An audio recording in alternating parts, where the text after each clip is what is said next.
Welcome back to the Pathfinders podcast. I'm your host, Pete Schramm, until somebody else decides to take the host spot.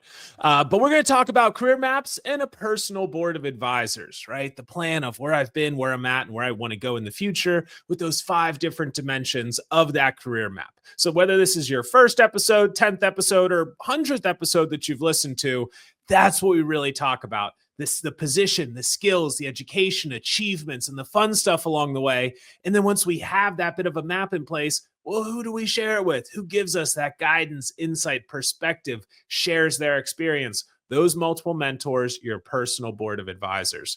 Matt, or I don't know why he said Matthew in his bio submission, is our guest today. This is going to be posted on different podcasting platforms, to YouTube, Apple, Spotify, as well as on LinkedIn. So please comment as you're going through this episode. It is going to be great. I learn from Matt every time that we have a conversation. And you know how we kick things off, right? Favorite quote: the best way to predict the future is to create it. If you guessed Abraham Lincoln as the person who came up with that from what we found from the online resources, you're right. The best way to predict the future is to create it. Matt Thomas is an energetic talent development professional with experience of helping grow people to grow organizations. Remember that. He's done this in manufacturing and construction industries. His strengths, which he has a lot of them, he sold himself short here, creating talent development strategies. This helps support a culture of people growth for company growth. He drives organizational talent development through the design of behavioral-based competency mapping that focuses on the whole employee life cycle, from succession planning to career planning, all of it. We've gone a lot back and forth on the career mapping aspect of things, so you're really going to love the session today. By aligning talent development to recruiting, hiring, performance management, succession training, leadership, people growth is the culture that aligns with the company growth. So yes, he's done this. He's really good at it. And fun facts, which he omitted, so he doesn't even know what I'm going to say here, but a couple of fun facts. Really enjoys sporting clays, and he's quite good at it. He is a basketball coach, has been a basketball coach. We'll see what happens on the future steps of his career map here. He's a budding Cincinnati breakfast foodie, connoisseur of the breakfast foods. We'll see how he expands his talents and repertoire. And he was a model in a fashion show before. So, Matt, I don't even know where we start with this, but you've done just about everything in your life so far. Yeah, I greatly appreciate that introduction, and then also turning the camera on when you said that I was a model. Apparently, that was a long, long time ago. Well, thanks for awesome. being here. It was great for us to be able to meet up in Cincinnati not too long ago. Yes. The way we kick this off is, growing up, what'd you want to be? Yeah, that's a great question. And other than like your stereotypical, what do you want to be when you grow up, when you're youthful? Like, I wanted to play basketball. I wanted to be an athlete, those kinds of things. But I never really painted the picture of like, this is absolutely what I want to be. My father was an entrepreneur. He started a couple of different businesses. And at that time, it's just like, you don't really know much of the landscape that's out there other than your inner circle, your influencers, which my father was obviously one of them. So I felt like I wanted to own my own business, but that was never like this gravitational pull from me to do. So I never really was like, I want to do this. But one thing that was always pretty constant, I was always the one that was getting a group of people together. I was always the one that said, hey, let's get this softball team together. Let's get this basketball team together. Let's get this group of people together and form a team to compete. And I remember when I was in high school, and you don't have very much money in high school. And I remember putting together the softball team and just scraping up as much change as I could to get batting cage tokens for the whole team. And these are my peers. I mean, they could pay for their own batting cage tokens, but like, I wanted our team to get better. I wanted them to have batting practice. I wanted our team to compete and do really, really well in what we were doing. And so So I guess like, childhood aspirations is to be on a team of truly great people that are doing great things that are always getting better. So I didn't necessarily answer your question fully, but I think there was this natural draw to be on a team and create something greater than yourself versus like, I want to be an astronaut, or I want to be a fireman, or I want to be a CEO. So that's kind of where my mind was going growing up.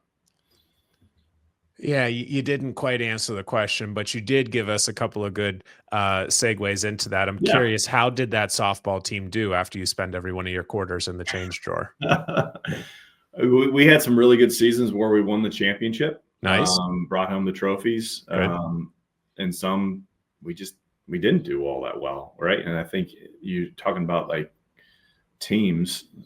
Sometimes it takes teams You a little fired all the while to losers. mature, right? And get to know each other, see how they're going to play, and that was the fun part about it, right? So you want to be part of these high growth, successful teams. I'm guessing you didn't study softball or basketball in college, but perhaps something else. What was it? Yeah. So going back a little bit further onto one of your first questions a lot of college students or even high school students will identify a career path based off of their inner circle, which a lot of times is their mom, is their dad, is their aunts, their uncles, their brothers and sisters.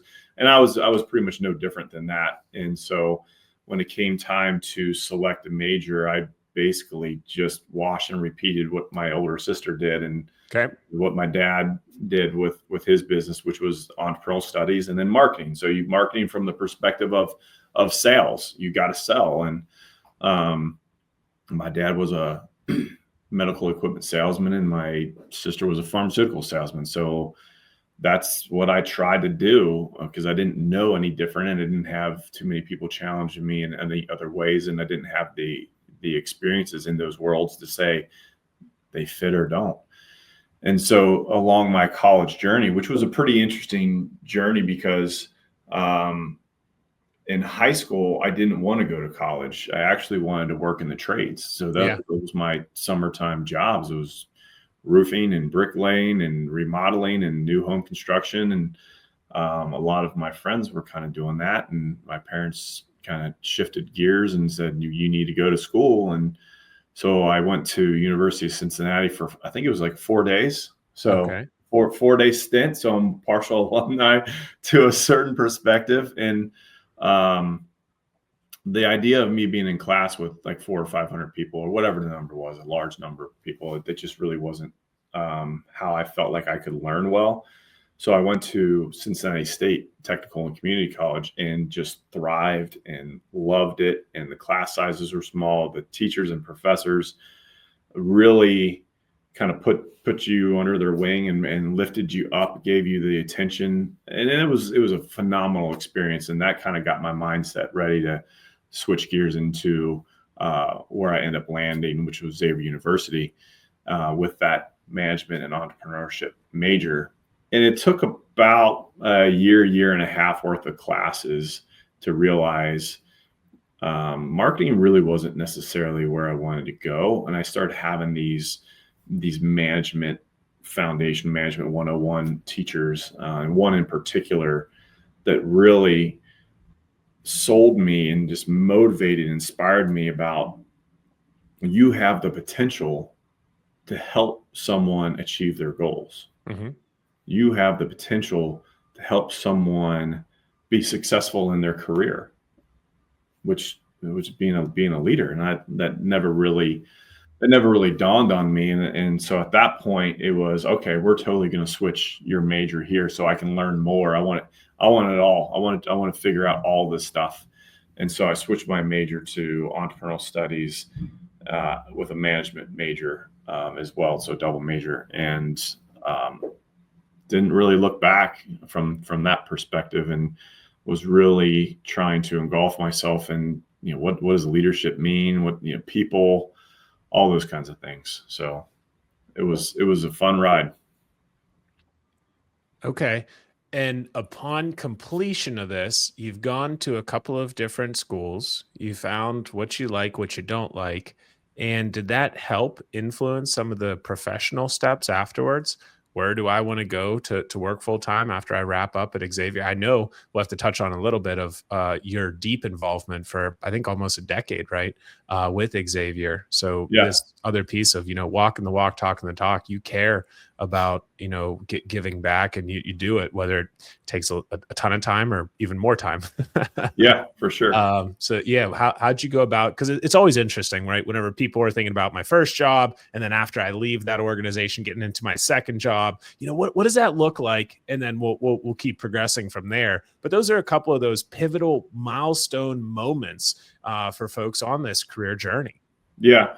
I'll even rewind a little bit further, Pete, on this kind of quote unquote career journey. Yeah. And what I would challenge all the listeners to do is just don't just settle for an assumption of what you think that you want to do. Go out and do it. Get your hands dirty. Go out, part-time job, co-op, internship, shadow, whatever it is. You just got to go out and do, because you don't really know until you do it. And so, I remember when I was 16 years old working at a driving range and just getting the experience of what hard work is like. And it was down on the Ohio River. And when the Ohio River flooded, the golf balls were literally everywhere. And you had to go hunt in the woods and bring them back, clean them up. And so you're learning about work ethic there. You're learning about what works and what doesn't work, your strengths, what your weaknesses, what fuels you, what gives you value, what gives you gratification. And then I remember being a roofer, and in July, when it's 95 degrees outside and we had to replace this flat rubber roof, and I'm like, well, I definitely don't want to do that, for full time. And so, like, you don't really know what you want to do until you go do it, and you can say that, that's definitely not what you want to do. And the piece of advice that I have that aligns with this kind of strategy is half of knowing what you do want is knowing what you don't want. And so I did the whole bricklaying thing. I did new home construction. I did remodeling. And so that really started to help me develop a work ethic of what high quality looks like. And then once I started to go to college, I started to co-op, and I worked with a couple companies that I'm like, my morals and ethics do not align with what you're trying to do here. So I'm out. Or some of the advice that I give to some of my mentees is, I want you to try, if you can, to work for a big company, small company, family company, public company, private equity company, global, regional, like, just diversify those opportunities as much as you can. So you can say, I like that and I want to do that because I did it and I felt this way. So on that one, I'm going to interrupt the thought process briefly. Yeah. So you just rattled off like 5, 6, 7, 8 things. And let's assume, right, we're taking just averages here. Say you had 5 different experiences, average 10 years, 3 years, that's 15 years. Matt, I'm 25 years old. I want to retire in 15 years. How in the world am I supposed to retire at 40 years old if I'm only just, working these different things to figure out what I like? So talk me through a little bit of how long do I need to be in a role to truly immerse myself? I have my answer. I think I know yours, but be curious, because you've hired, fired, developed the good, the bad, the ugly, right? Yeah. And you just say, hey, what's too little? Because especially you think about those movers and shakers, right? I was there, right? You saw it in the book, right? Yep. I wanted to be CEO by tomorrow. Yesterday. Well, I was trying to be realistic. Okay. That's a great question. The question is, how do you know when's enough time, or is the learning that you wanted to get out as opportunity, did you get it or not? I'll give you an answer from my business ethics professor from Xavier University. And the answer is, it depends. Mm-hmm. Was that professor also a lawyer? Yes, he Yep, was, there we go. and a judge. Mm-hmm.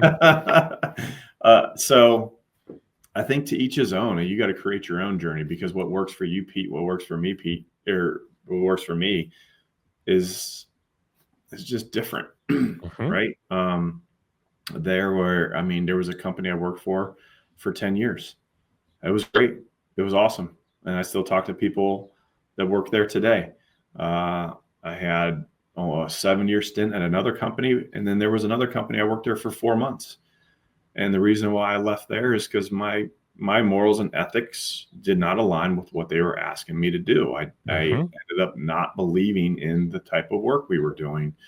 I had another stint of 11 months, and it was a bad hire. I was a bad hire. I really was a truly bad hire. And someone on the team that I was leading should have got the job. Full disclosure, I should never have been hired there whatsoever. And so you learn from each and every single one of those things. One of my mentors told me that he thought on average it takes between 2 and 3 years for you to really know the job. And the reason why 2 to 3 years comes into play is because you have to have some reps. Because the first time you do it, it's going to be ugly. You're going to skin your knees, and you learn from it. And the second time, be a little bit better. And by the third time, your third rep, you can really say if this is something that comes natural to you. Does it work? Does it fit? So I'm not disagreeing with that. And I think if you look at the SHRM data and some other data, and you talk about the younger generation, I think the number is 3.5 years is the average stay of some of the younger generational people, which under age 35, it's 2.8 years. So right around in there. Yeah. So for me, it was never, I want to stay at an organization for this amount of time. Yep. It was, I am going to go into an organization. I am going to listen. I'm going to learn. I'm going to take as much responsibility and action as I can and be part of this team or be part of this company. And I will always seek out networks and share stories and share learnings and get stories and get learnings from other people. And I'm always open to have a conversation with people for the sake of learning, growth, and development. And a majority of the reasons why I made a move is because someone from another organization found out what kind of work I was doing, and they wanted to bring me into their organization. Yeah. And it's not that I had intention of jumping ship or jumping jobs or, here's my mark, 2.5 years or 3.5, 2.8 years, I got to go. And that is never that at all. It is approaching every single day with an open mind to continue to learn and to continue to share your stories and share what you have always done at different organizations, and really chasing what you love to do instead of chasing the job, and then the job will find you. That's kind of how my career has really been tracked throughout 20 something years. Yeah, and you have to be active, right? You're in the driver's seat. You're not settling, and I think it's important that whenever you think about that ikigai, right? What matters most to you? You think about your why, your purpose. You think about that checklist in the book of, what are those non-negotiables for me? Absolutely. Maybe you do it for the job, but we're definitely do it for each of the people on our personal board of advisors, and you stick true to that. And that's where it can be helpful to have that sounding board, because you might, what's that cartoon of the ostrich with its head in the sand? Maybe it's an emu, but the idea, right? I am so focused on where I'm at right now that I'm not taking a second to step back. And so that proactive approach again of, hey, sometimes we need those guides and advisors to shake us a little bit back to good. Matt, transitioning here a little bit. Perfect. Let's think. When did you get your first career map put together? I know since you've done this, you've put together the how-to for it. You've helped, I don't know, probably hundreds of people in various capacities with it. When did Matt Thomas R1 career map come to live? I would say back in 2009, 2008 is when I met. So the financial crisis happened and you're like, oh, wow, that really makes me think. Career map, duh. Okay, go. Well, I at that time, we were the job that I was in, I was transitioning into this talent development role for the company. And we had hired a consultant that had, 20 years in the business, and she was really stressing to us that we needed to create this strategic plan of how we were going to grow our people.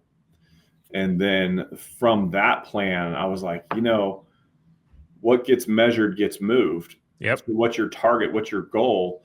And from that strategic planning of how we were going to grow our people, I kind of took that and adopted it and kind of made it my own. Yep. So at that time, I was very much an individual contributor. So what does that mean? What do I got to do to be a really good individual contributor? And then what's that next move up? Is that manager? Am I a senior individual contributor? Am I managing people? Am I managing projects, programs, those kinds of things? And if I want to manage a project or program, what does that even look like? What are the skills and competencies and leadership qualities I got to focus on to be able to get good at that? And so I would say at that point, it was really the go live moment of this is the path that I want to put out in front of me to go try to gain these experiences and this knowledge to prepare me to be successful in that next level up. Let's talk about the components of a career map. You talked about the experiences, you talked about some of those outcomes. And so the what goes into a career map, and then, okay, how the heck do you figure it out? How do you learn about those other pieces? Yeah. So I think there are different ways that people can put a career map together. And I'll just share with you what I have coached people on, what has worked for me. I started out with just a blank piece of paper, and I asked myself. Very technical. Well done. Okay. Yep. Yeah. Open slate, right? And I also started with a pen, right? A pen, not pencil. Okay. We had to write down these ideas. So I asked myself, what are you really good at? Yep. Like, what gives you satisfaction? What do you volunteer for? What, at the end of the day, even though it was a long, busy day, you felt really good and really energized about? And so I started listing a bunch of these key words, types of work, projects that I was involved in, successes, any awards, any of those kinds of things. And then I said, okay, well, what kind of company do I want to work for? Do I want to work for public, private, family-owned, ESOP? What part of the country or world do I want to have a reach with? Is that regional, global, national, et cetera? And then how large do I want it to be? Oh, small, medium, large, and you can define what that number is. And then after that, it was, what kind of function inside that business would allow me to do the things that align with the strengths that I wrote down up top? Mm-hmm. And then you can even get into what industry, what sector in there as well, like services, products, construction, manufacturing, and pharmaceutical, consumer product goods, all those kinds of things. You can write those things down too. That's very helpful. But for me, it was, okay, this is the kind of department that usually is responsible for those kinds of functions. And then, okay, well, once I'm in that department, what is the role that I would have that would allow me to be responsible for those things? And then, so once you have those things kind of ironed out and filled out, then you start your search, because that's more of really laser focused search versus I just want to search for, or I would just want a job as an HR generalist. Well, there's a lot of components to that because I contrary to what it might look like from my career path, I really am not a fan of like the job hoppers. I think you should find a job that has purpose, like your purpose aligns with your purpose. Like, Yep. what are you trying to do in your world? It has to have values that align. Like what's the values? What's the culture of the company? Like what's the work? What's the value add of the work that you're doing? Because those are the things that will allow you to be sticky in the organization. And I think that's where you find some more of the what I don't like. And what was it? Anthony came onto the show not too long ago, and he talked about the grass isn't always greener, but the grass is green where you water it. Yeah. And that could be where you are right now, where you are next. Okay, so we talked about a couple pieces of the career map. Now let's talk about some of the folks around you, those guides, those advisors, those mentors, because I'm going to go out on a limb and say that perhaps you didn't do a doctoral thesis and dissertation about all those different aspects of the career opportunities and research on it. Maybe you did actually, but how do you fill in some of those gaps as you're forecasting a few of those steps into the future? Yeah, it's ironic that you asked that question because about a week ago, I was talking to my wife about the possibility of me going back and getting my PhD in leadership management. I don't even know what that really looks like. And then she asked the question, well, what would you do with it? And I didn't really have an answer to that question other than I'd be proud. That'd be really, really cool. And the people would have to call me doctor. Yeah. You know, my wife is a doctor, so she can relate to like the cool thing about being called doctor. Anyway, that's not what I'm in for. But I didn't have really good answers other than I think that'd be super cool, a learning experience. Mm-hmm. But throughout my career journey, and even before then, I've been beyond blessed. One of the very first people that I feel like that leaned into me about just call it life success was my uncle. Yep. And he was in the Army, he flew planes for the Army, got out, did some minor work here and there, and then signed on with Delta to fly with Delta. And he was a Delta pilot for 31 years. And I remember always loving to go see him because he was stationed out of Atlanta, Georgia, but always a little scared to go see him because he would challenge me and I didn't know if I was ready for it. But I remember in grade school, I wasn't hitting the grades that I should have been hitting. And so you got hit. I got hit. Yeah, he definitely, in a very nice, like he wasn't aggressive or yell or anything like that, but he was tell me more about why your grades aren't where they should be. And do you know the importance of getting the good grades and learning those things? And, I think this was like 4th or 5th grade. And I don't have all those answers at that point, but it was very, very obvious to me that he was leaning in. He cared. He loved me. He wanted me to be really, really successful. This same uncle loved to play cards.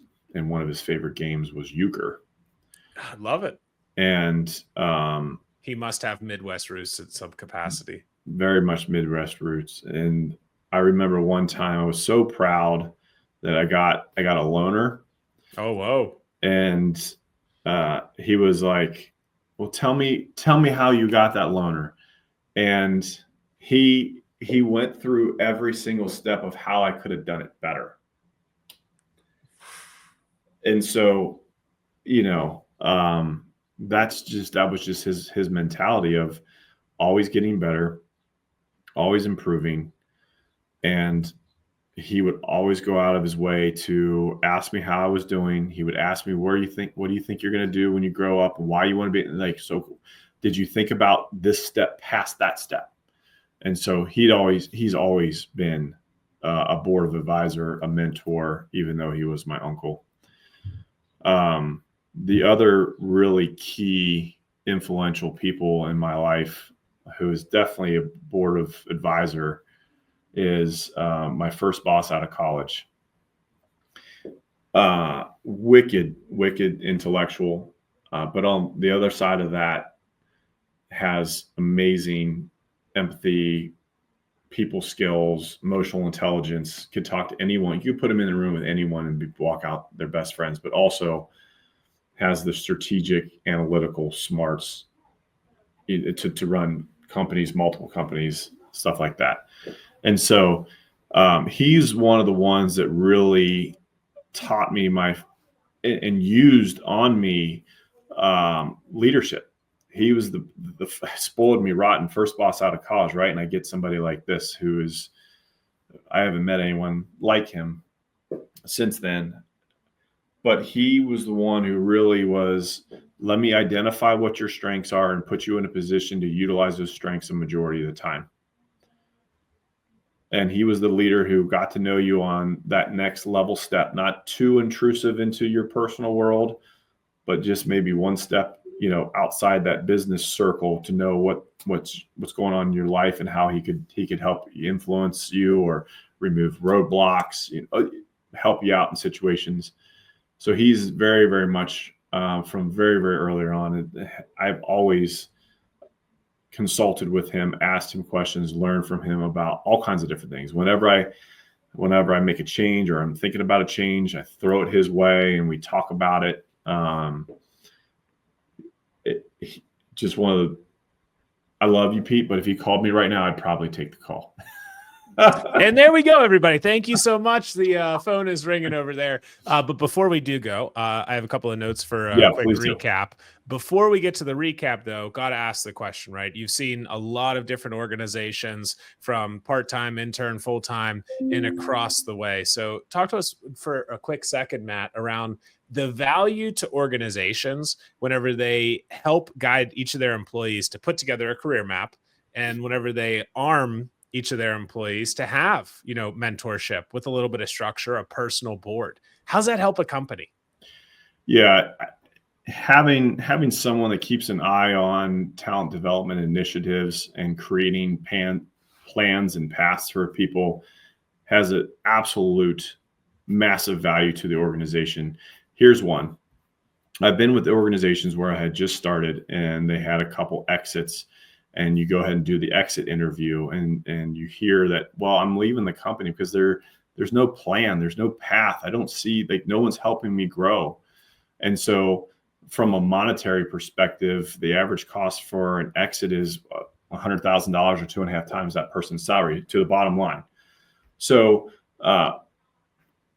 the other key part of it, Gallup does an American workforce survey every year, and year after year, one of the top 3 things that employees are looking for is development.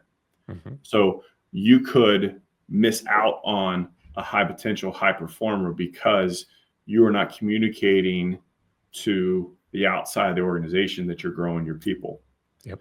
And so you're not even going to have access to that talent because there's no plans in place. So the other thing is, once you're inside the organization and you have your career path, it really allows for transparency, clarity, direction, and ownership of where that person wants to go. And how they take ownership in that path that you have cleared out for them will tell you a lot about what kind of person and where they want to go inside your organization. So having this clear path also helps people decide, do I want to move up or not? Because the Peter principle is real. Peter principle is being promoted to a level of your incompetence. We're living the American dream where I want that higher title, that bigger, fancier house and car and the material possessions, but no one ever asks, are you happy? Are you satisfied? Are you getting the value that you want at work? And so they'll take that next level position, but without even really truly knowing exactly what it is from a roles and responsibilities perspective. And then they get into that position and they're miserable. The case is, what happens when you take your best salesperson and promote them to sales manager? You just lost your best salesperson, and now you're going to lose other people because you have a below average manager that their strengths are really in sales, not leading or managing sales. So the turnover reality is very, very measurable. It's very, very important. And so by mapping out what this career trajectory looks like and the steps and the competencies and the skills that go along with it, you offer that transparency, you offer that direction, you give guidance. They know what they're being held accountable for, so you can measure that, and you can get that feedback, and you can train on the appropriate things. You can offer the guidance, and then when you build this mentoring relationship in there, now the mentee and the mentor know exactly what they need to focus on, because you know what success looks like with this career plan. So therefore, you'll be able to actually get more movement and more development, because there's line of sight. There's what matters most. There's actual tangible competencies and skills and functional technical items that you need to focus on. So the bottom line impact is very, very much real.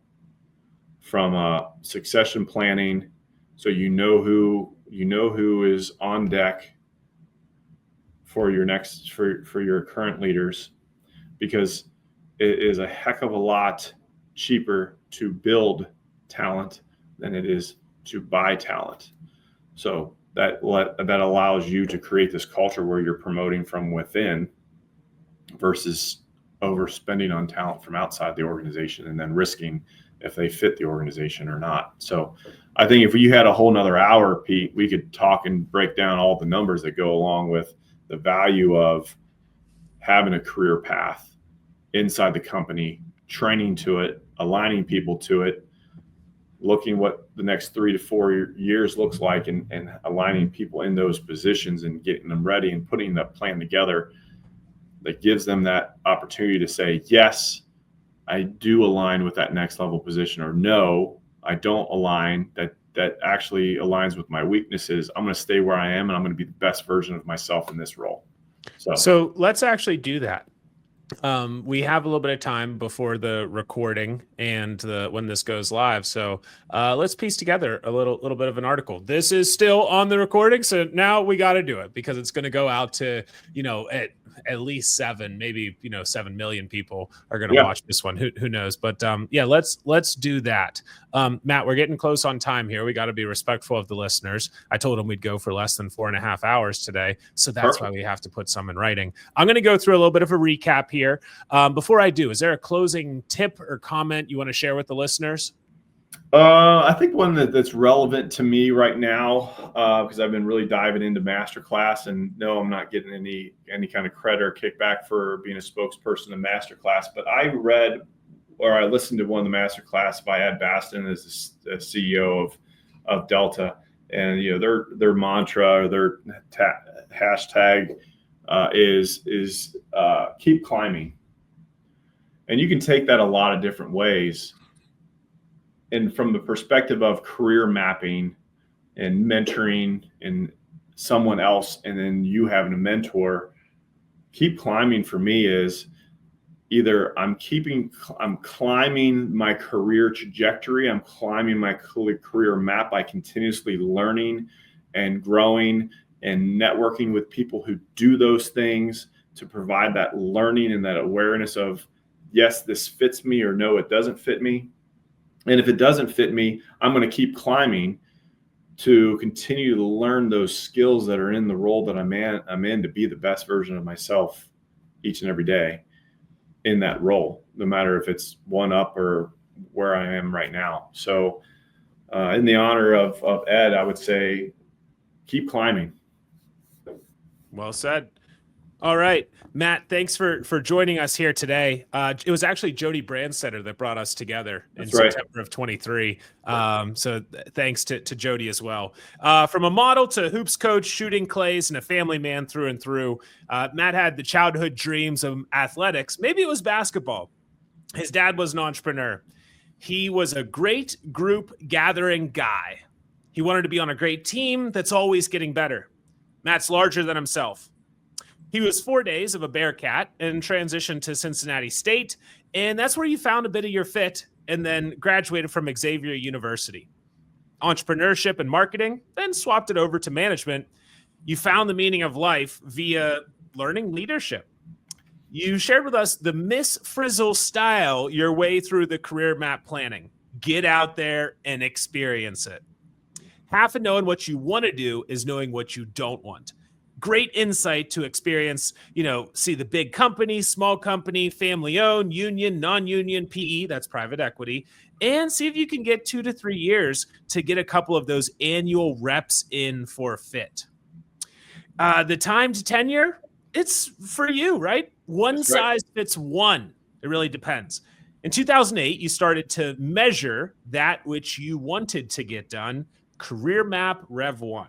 There were 10 different pieces you told us to think about, right? What are you good at? What's your passion? Projects, awards, what you've done, what you want to do, kind of company, part of the world, how many employees, kind of work, department, functions, kind of the roles, things that you find interesting and you can have responsibility for, and of course, the values and alignment.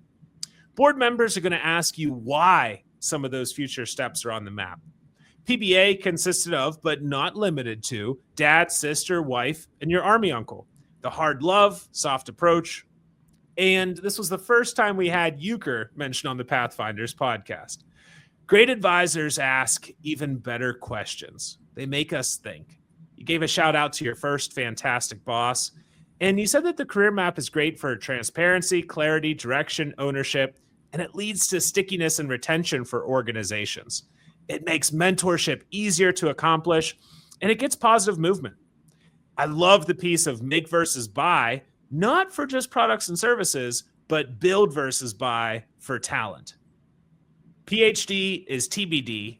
So cheers to growing others to better grow, to growing ourselves to better grow others, and in turn our employers. Keep climbing, my friends. Keep climbing.